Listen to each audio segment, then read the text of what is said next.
Morning, Steve here in Chicago with the morning grain comments. Well, overnight prices are trying to stabilize after yesterday's sharp losses in equities, energies, and in the grains.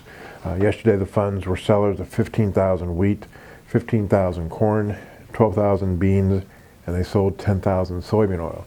We now estimate that they are long 36 wheat, short 107 corn, 107 beans, 80 meal, and reduced their long in soybean oil to 29,000. So that gives them a net position of all grains short 229,000 contracts, which is a big number for February, when seasonally we tend to make lows in the month of February as we go into the U.S. growing season. South American weather-wise, Brazil's fine, maybe a little late because of rains, and we'll see if that has any impact on our export demand.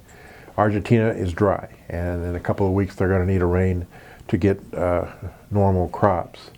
Yesterday, I think the market was concerned about the spread of the coronavirus outside of China. We continue to see reports of more cases and more deaths in like Italy, South Korea, Iran, and so we have to kind of watch that pretty closely and see.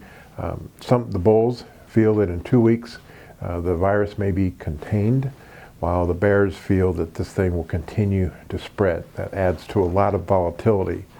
The market in grains is seeing a slowdown in global trade, and we're going to have to kind of watch and see what percentage that is. Some people think that some shipments of corn and wheat September through January was trying to have importers stockpile grain because of the virus.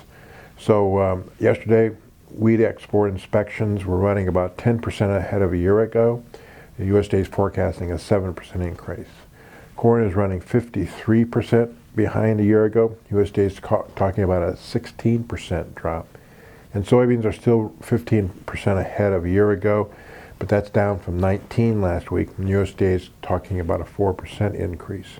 So I think if the trade is slowing, that could offer some resistance to the grain markets. Farmers still not selling at these price levels, which has the basis relatively strong for this time of the year. So again, I think that half the market feels that we have not seen the lows in equities and grains because of the spread of the virus.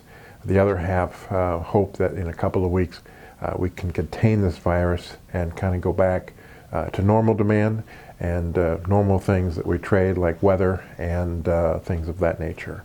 As always, these are my thoughts, not those of ADM Investor Services. Have a safe and profitable trading day.